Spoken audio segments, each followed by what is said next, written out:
M This meeting is being recorded. fires a bullet of mass small m, fires a bullet of mass small m with horizontal speed capital V.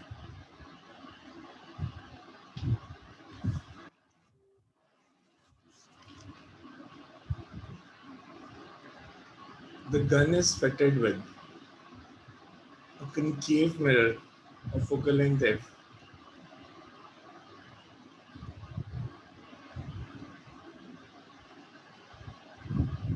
facing towards the bullet.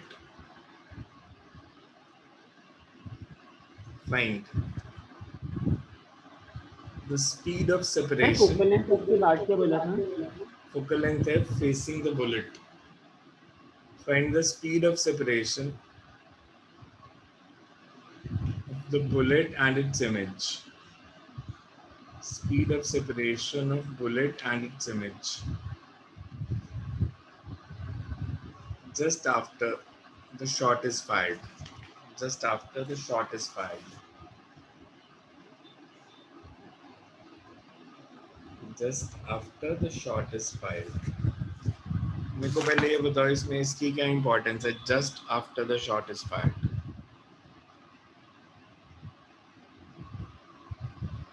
इस particular sentence को इन्होंने क्यों दिया कि हमें relative velocity निकालनी है image और ऑब्जेक्ट की just after the shot is fired.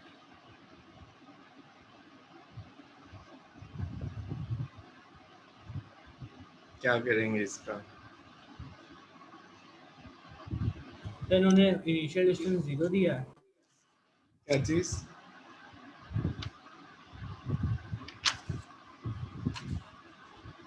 क्योंकि इनिशियली तो हमने गन फायर किया है, गन के ऊपर ही मिरर लगा है, तो बाकी तो उन्होंने और कुछ नहीं दिया. बाकी तो आपने सोचना है क्या करें इसका. क्योंकि गन भी पीछे रिकॉइल वेलोसिटी. गन तो रिकॉइल करेगी, बुलेट आगे जाएगी तो गन रिकॉइल करेगी. बट मैं कह रहा हूँ ये क्यों दिया है कि just after it is fired आपने u टेंड्स टू 0 लेना. ऑब्जेक्ट का डिस्टेंस टेंडिंग टू 0 लेके सॉल्व करना है इसको.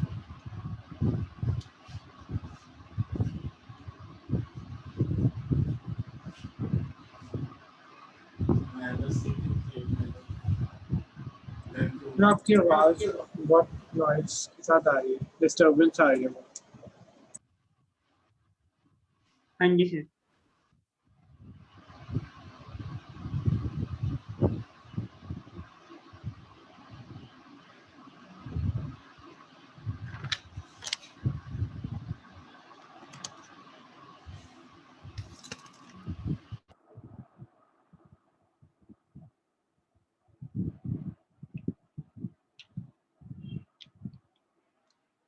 सो हमने यहाँ से इसका मास दिया है कैपिटल M. एक बुलेट फायर की जिसका मोमेंटम है mv. So when the bullet is fired, the gun recoils. But because just after the bullet is fired means u tends to 0. हमारे पास मिरर फॉर्मूला होता है.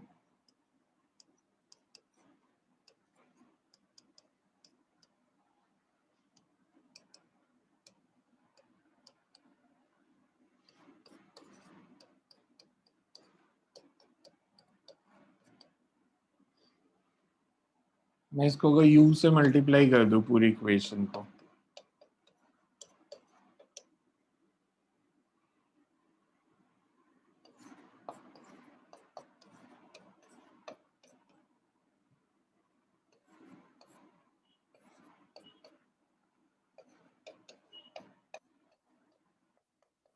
मैग्निफिकेशन को मैं ऐसे लिख सकता हूं.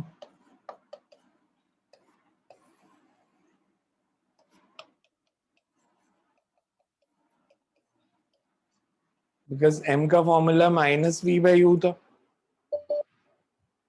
तो मेरे पास मैग्निफिकेशन का फॉर्मूला आ गया f/f-u. Just after the bullet is fired u tends to 0.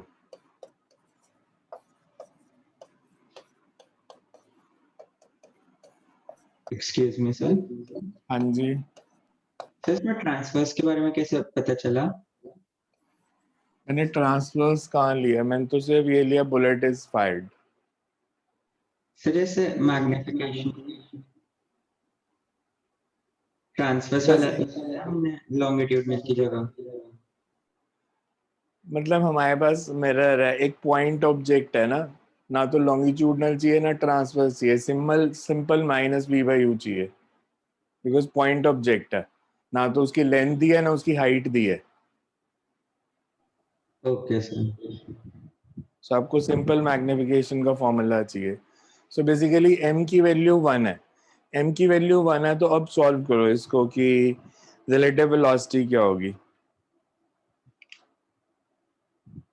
अगर m को 1 लेते हैं तो। सर एक बार थोड़ा सा ऊपर कर दो प्लीज।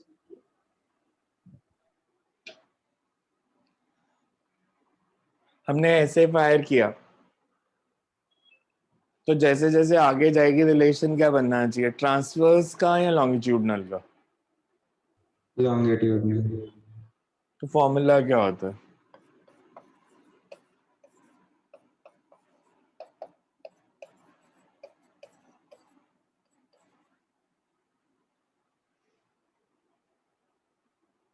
m अगर 1 है तो मेरे पास क्या आ गया,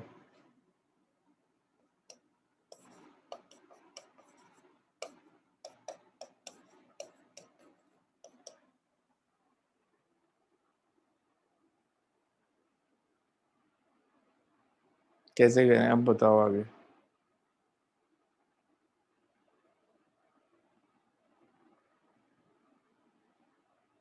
ऑब्जेक्ट की वेलोसिटी क्या है रिलेटिव टू मिरर?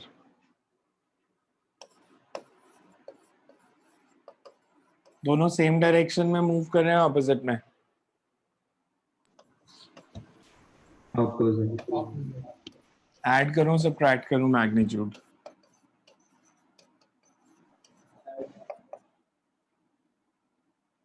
ऐड करूं या सबट्रैक्ट करूं?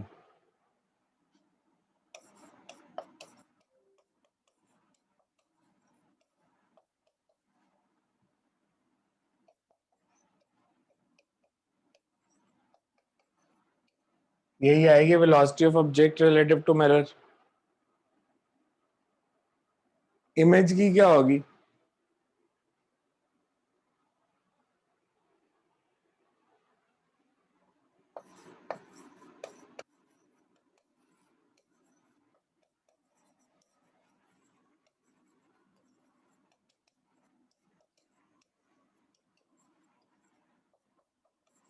इलेवेंथ के फिजिक्स लगनी शुरू हुई तो आधे लोग तो शांत हो गए।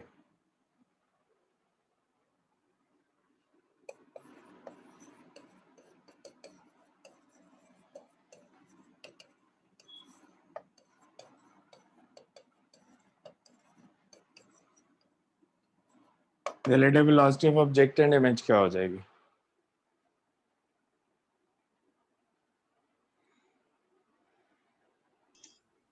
टू वी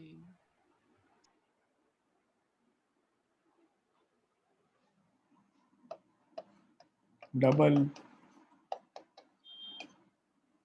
दोनों की relative to mirror equal and opposite है तो रिलेटिव टू ईच अदर निकालोगे तो 2v1 plus m by m। 11th के कंसेप्ट लगे हैं लॉज ऑफ मोशन। ये काइनेमैटिक्स का कंसेप्ट, ये लॉज ऑफ मोशन का, ये अगेन काइनेमैटिक्स का। ऑप्टिक्स तो यहाँ तक थी बस।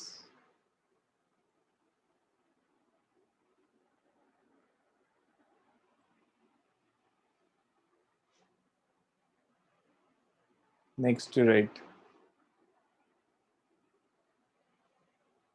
सर एक बार थोड़ा सा नीचे कर दो।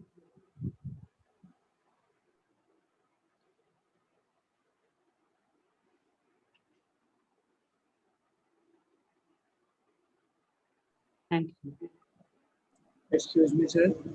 हाँ जी, सर वो जो आपने असाइनमेंट डाली थी यार में उसमें सर एक क्वेश्चन था जिसमें रियल के लिए कोई और वैल्यू थी और वर्चुअल के लिए कोई और, तो वो सर वो कैसे करना है, मतलब दो केसेस कैसे बनेंगे? मतलब आप दो केसेस ले लोगे ना, एक बार ही m को, जैसे m की कुछ वैल्यू दी है, मान लो उन्होंने 2, तो जब रियल इमेज है तो m को -2 लोगे, जब वर्चुअल है तो m को +2 लोगे। मतलब वो दोनों करने पड़ेंगे। हाँ, दोनों करेंगे वो फिर। जहाँ पे 2 केस बनते हैं वहाँ दोनों करने होते हैं फिर।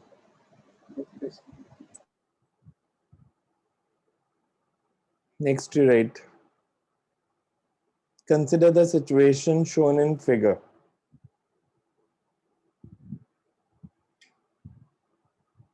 The elevator is going up with an acceleration of 2 meter per second square.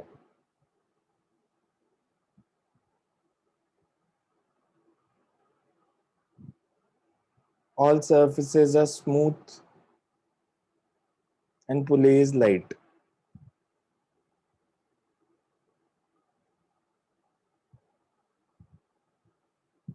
सिर्फ एलिवेटर की स्पीड क्या थी? Elevator is going up with an acceleration of 2 meter per second square. The mass pulley system is released from rest. The mass pulley system is released from rest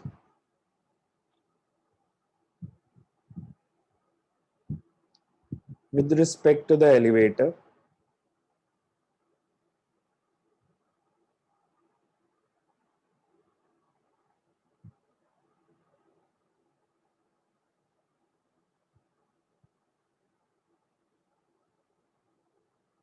The mass pulley system is released from rest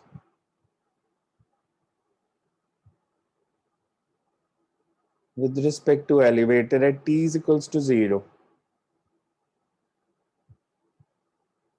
when the distance of B from the mirror is 42 centimeter.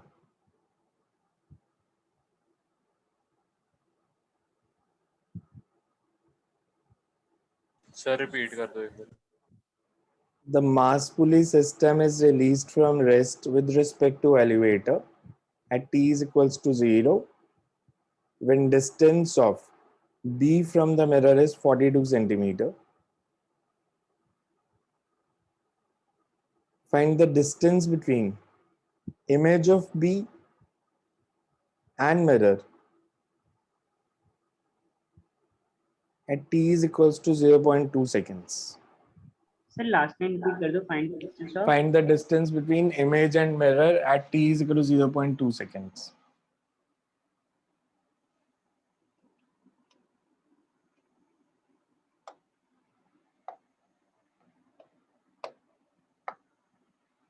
हमारे को ऐसे दिया है।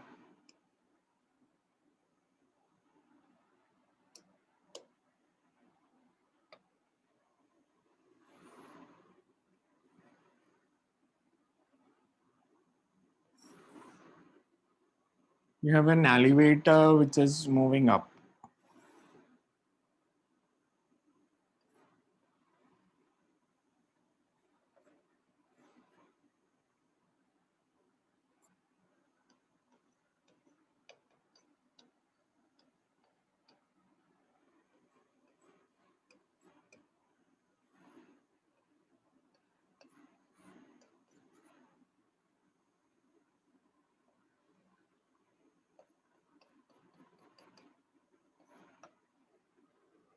ये convex mirror पड़ा है।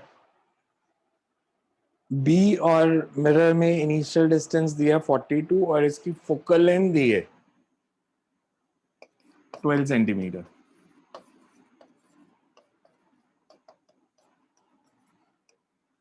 हमने बताना है 0.2 सेकेंड्स में इमेज का डिस्टेंस क्या होगा। पहले तो बेसिक इसमें करना क्या है, बिकॉज हमारे को दिया है कि इनिशियल डिस्टेंस 42 है। जब आप रिलीज करोगे, अगर ये अपवर्ड एक्सेलरेट कर रहा है, इस पे सूडो फोर्स डाउनवर्ड्स लगेगी। हम इसकी फ्री बॉडी इक्वेशन लिखेंगे बी की फ्री बॉडी इक्वेशन लिखेंगे, इसकी एक्सेलरेशन निकाल लेंगे कि इसकी एक्सेलरेशन होगी कितनी। 0.2 सेकेंड्स में कितना डिस्टेंस ट्रैवल करेगा। इनिशियल डिस्टेंस 42 है, 0.2 सेकेंड्स में मान लो डिस्टेंस ट्रैवल किया x, तो अब बी में और मिरर में डिस्टेंस रह जाएगा 42 माइनस x, तो हम इमेज की पोजीशन निकाल लेंगे। तो पहले लॉज ऑफ मोशन के कंसेप्ट, आप पहले सिर्फ ये सोचो कि ये डिस्टेंस 42 है 0.2 सेकेंड के बाद ये डिस्टेंस कितना रह जाएगा ये निकालना है। तो आपको बेसिकली पहले लॉज ऑफ मोशन अप्लाई करके सिर्फ ये निकालना है कि 0.2 सेकेंड्स में बी ब्लॉक कितना नीचे आया। अगर वो x डिस्टेंस आया तो मतलब ऑब्जेक्ट का डिस्टेंस हो गया 42 माइनस एक्स एम का डिस्टेंस निकाल दो, वो ऑप्टिक्स का पार्ट है। फोकल लेंथ हमारे को दी है, u पता चल जाएगा तो आप v निकाल सकते हो, v कितना है। समझ में आया सबको कैसे करना है? Yes. Yes, sir. तो इसकी फ्री बॉडी इक्वेशन लिखो and find acceleration of b and then distance it travels in 0.2 seconds. Acceleration of b and distance in travel in 0.2 seconds. किसी की फिजिक्स अच्छी है तो मेरे को ओरली भी एक्सेलरेशन बता सकता है कितनी आएगी। 12 मीटर पर सेकंड स्क्वायर 24 12 मीटर पर सेकंड स्क्वायर। 6 मासेस 2m नहीं है, मासेस दिए हैं। दोनों का मास सेम है तो m क्यों ले रहे हो? दूसरा a भी तो साथ ही मूव करेगा।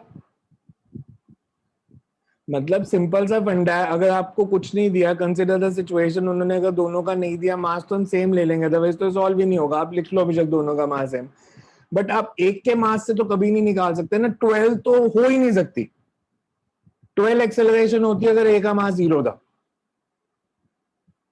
बिकॉज नेट डाउनवर्ड फोर्स कितनी लग रही है? 12 न्यूटन। 12 into M. यस। और अगर दोनों का मास m है तो टोटल मास इज 2m, तो 12m/2m, तो एक्सेलरेशन तो 6 है। मैं वो बिना फ्री बॉडी इक्वेशन के भी सीधा लिख सकता था, मैं सिंपल कर सकता था कि acceleration is net external force upon mass.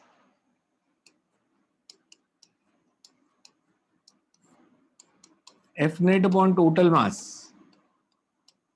and F net is m into g plus a। Confusion नहीं रखनी तो बेशक लिख लो दोनों का मास m, बिकॉज 12 तो सिर्फ एक केस में हो सकती है जब m a का मास 0 है। Distance travelled bye b in 0.2 seconds।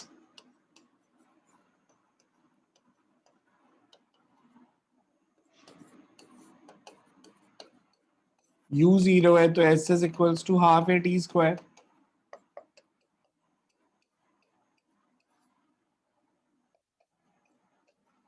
ये निकाल लो कितनी वैल्यू आती है। 0.12 metre, 12 centimetre. Distance of object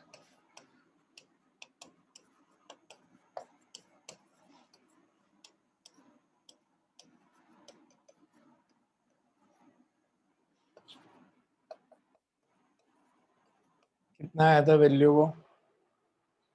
12। 12 centimeter.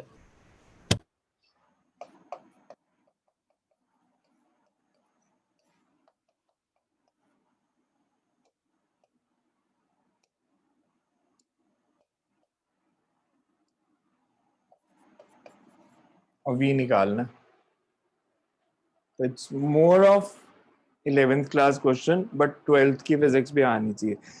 सो ऐसे क्वेश्चन जो मिक्स होते हैं they are always important in competitive exam, because वो एक क्वेश्चन से आपके दो चैप्टर्स के कंसेप्ट चेक कर रहे हैं।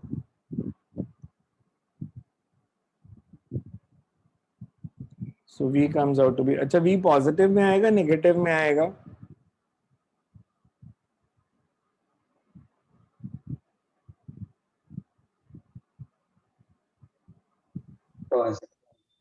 पॉजिटिव आएगा सर।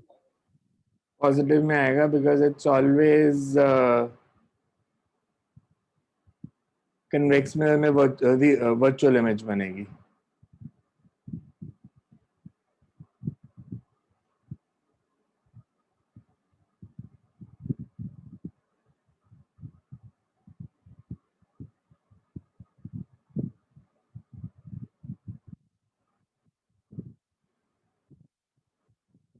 क्या आंसर आया बताओ?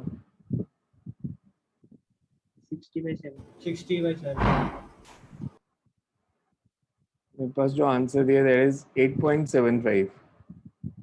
हाँ जी सर, वही आ रहा है।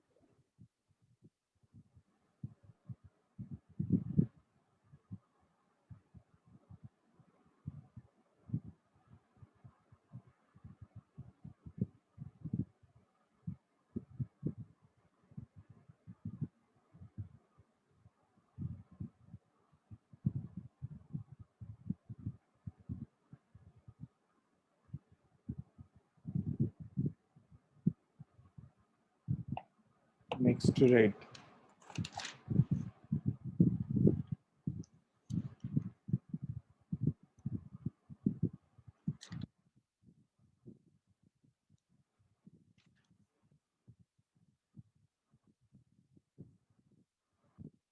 A small block of mass m and a concave mirror of radius capital R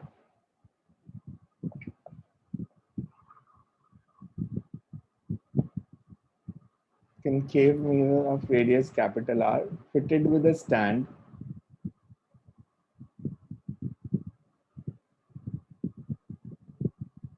lie on a smooth horizontal table with separation d between them.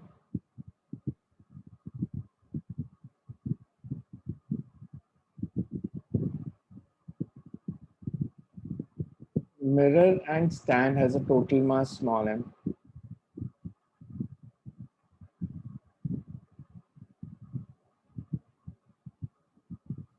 Sir separation के बाद क्या बोला था separation Separation d between them. Mirror and stand has a mass small m. The block is pushed towards the mirror so that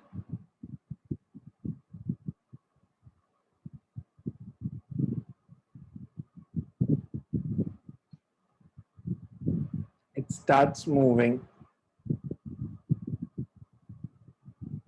towards the mirror at a constant speed capital V.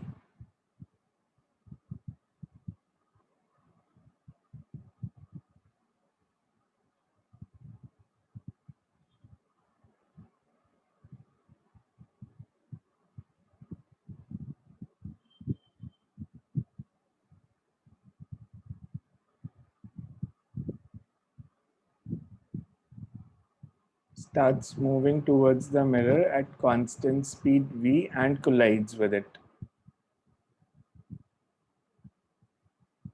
The collision is sir v के बाद क्या बोला था speed capital v and collides with it.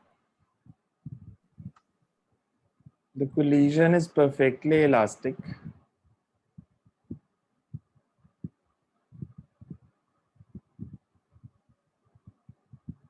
Find the velocity of image.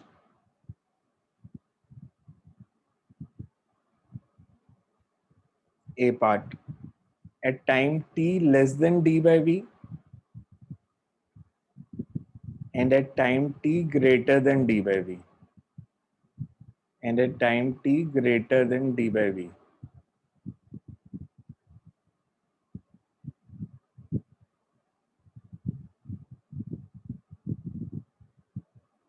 So हमारे को ऐसे दिया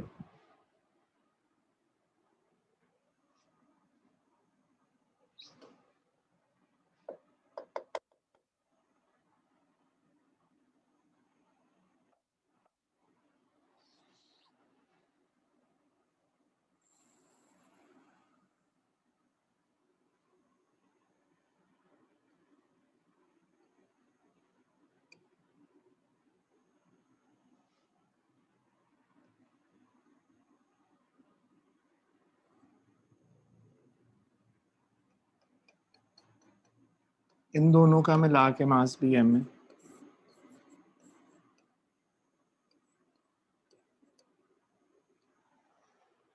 तो एक बारी collision से पहले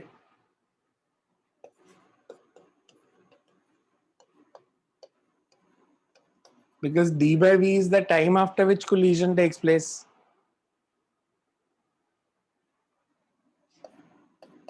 That is before collision.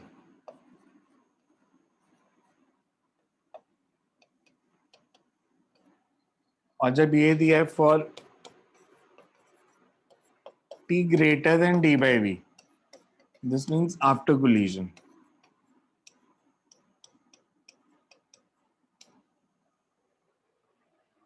So you have to find the velocity of image. Velocity of image निकालनी है दोनों cases में.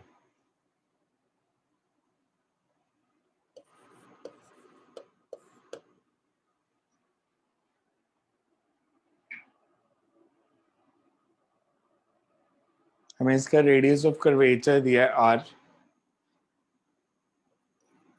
मतलब you have to find the answer in these terms only, r, d, v, t, m, जो values दी हैं उनकी terms में solve करना है। करो सॉल्व, लेट्स सी क्या आता है आंसर। एक पार्ट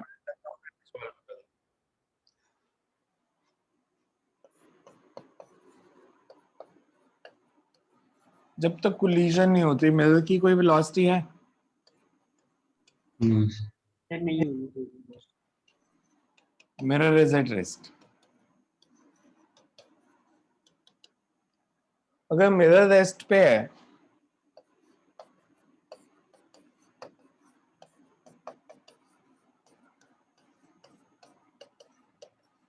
तो मैं इसको सिंपली ऐसे लिख सकता हूं,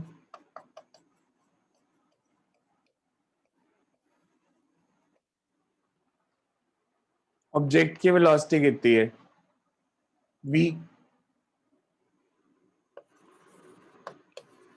at t less than d by v।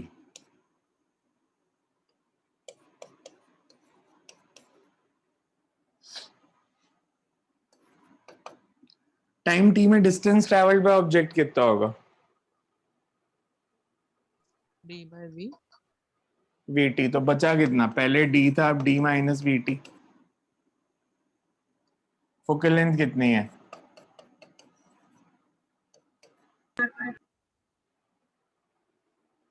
Minus r bye 2। Magnification कितनी है?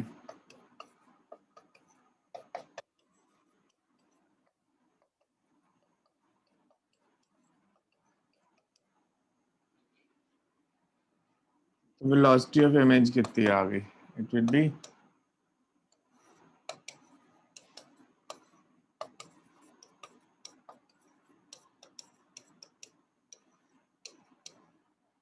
क्या आंसर है?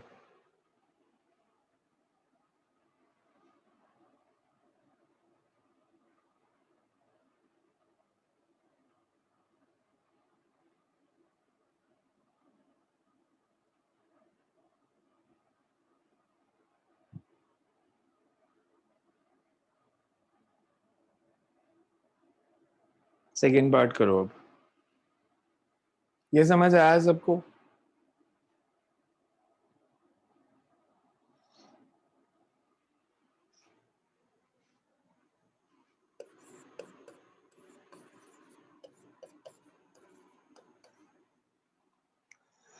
हमें दिया था जो ब्लॉक का मास है वही मिरर और प्लेटफॉर्म का है, तो जब इलास्टिक कोलिजन होगी they will interchange there velocities. अगर इलास्टिक कोलिजन होती है 1D में, इसका मतलब कोलिजन के बाद ब्लॉक रुक जाएगा और मिरर मूव करेगा। तो उसको सॉल्व करो अब।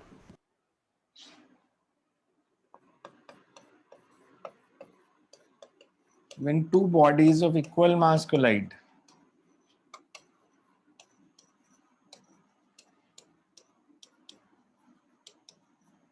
elastically, they interchange their velocities.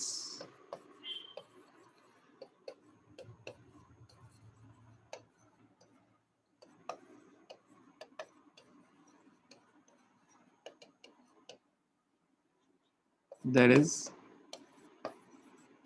40 greater than d by v. Block is at rest and mirror is moving with velocity v.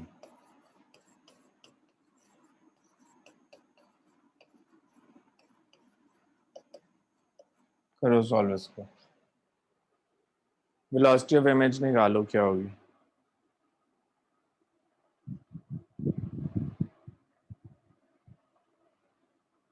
Same method, कुछ चेंज नहीं है अब।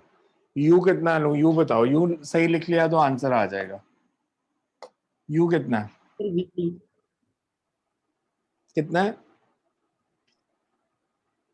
VT sir minus D plus VT।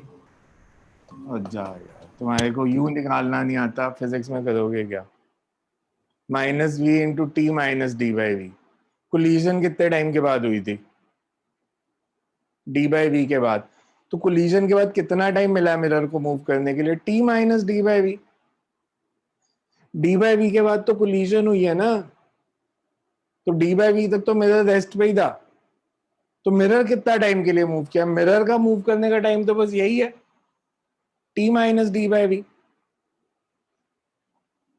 तो magnification कितनी हो गई?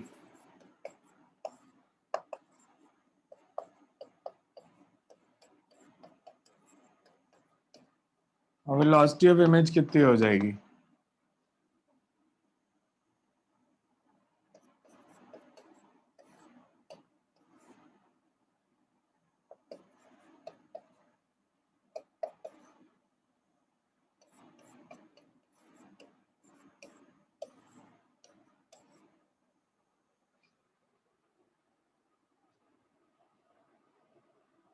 देख लेना, मैं गलती कर सकता हूं। ठीक लिखा या गलत लिखा मैंने फॉर्मूला? मैंने ये फॉर्मूला ठीक लिखा या गलत लिखा?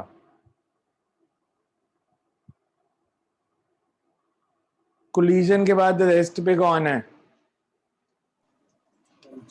ये फॉर्मूला ठीक हो सकता है कभी? नहीं सर, कोलिजन के बाद रेस्ट पे कौन है?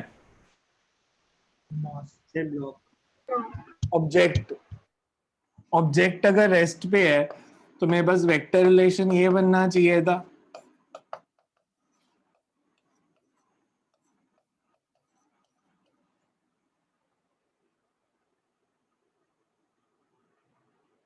यही बनेगा ना। वी नॉट रेस्ट पे है,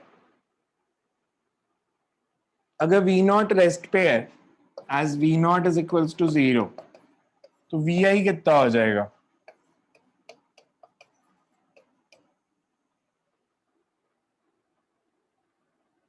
v into 1 plus M square, और एम स्क्वायर की वैल्यू, ये फॉर्मूला नहीं लगेगा। ये तब होता है अगर मिरर रेस्ट पे और ऑब्जेक्ट मूव कर रहा है।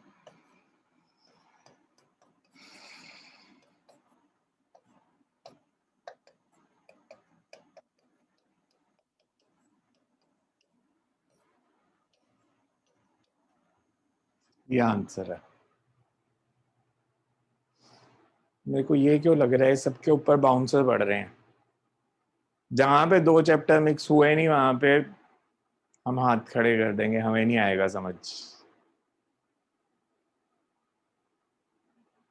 जो असाइनमेंट मैंने सेंड की थी वो तो बोर्ड वाली थी, उसमें तो कुछ था ही नहीं।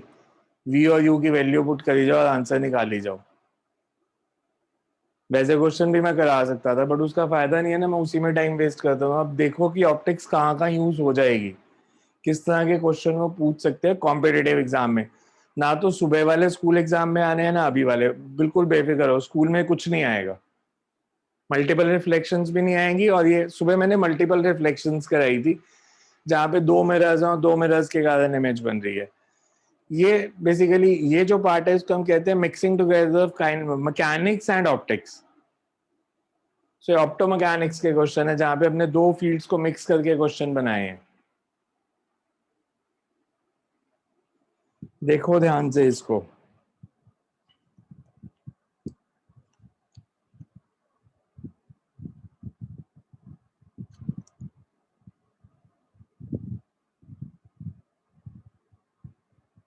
अच्छा, ये रिलेशन मैंने लिखा m और m is equal to f upon f minus you.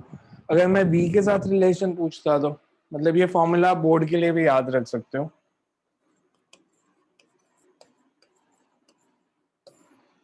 एक तो ये फॉर्मूला हो गया, ये पीछे एक न्यूमेरिकल में ड्राइव किया था मैंने, इसको u से मल्टीप्लाई किया था। अगर मैं v से मल्टीप्लाई करूं तो क्या आएगा?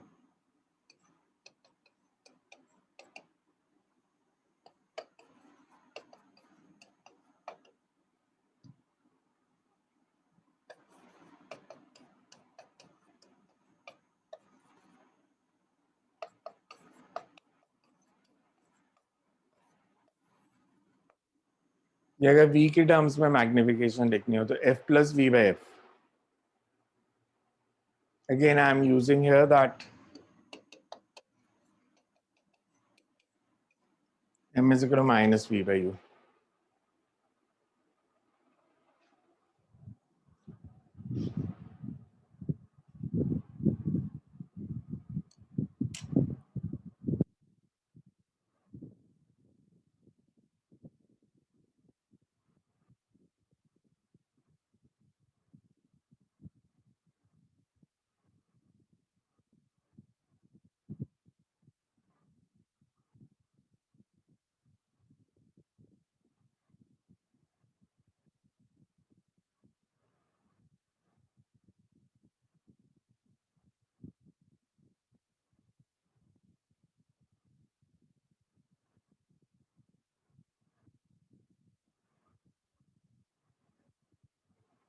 Next to right.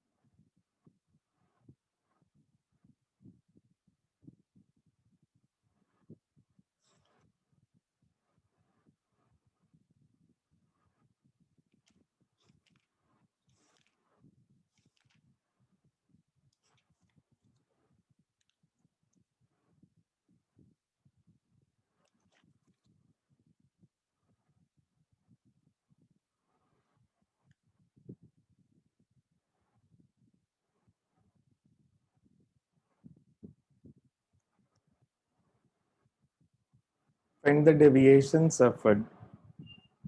Find the deviation suffered by ray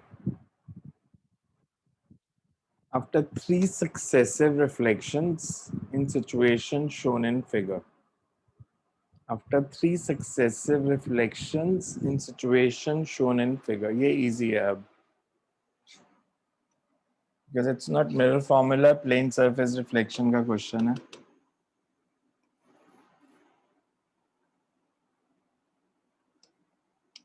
So after 3 Successive reflections.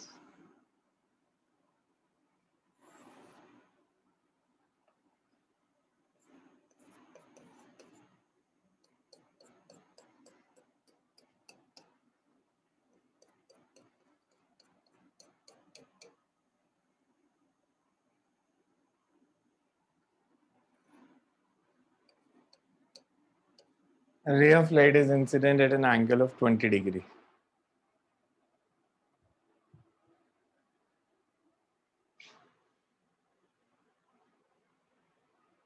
So you have to find after 3 successive reflections.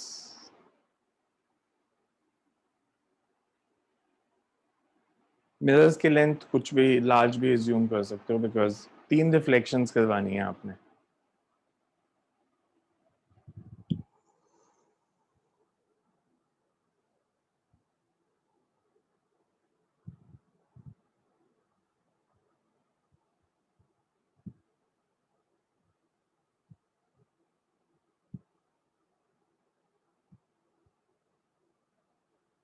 करो सॉल्व इसको.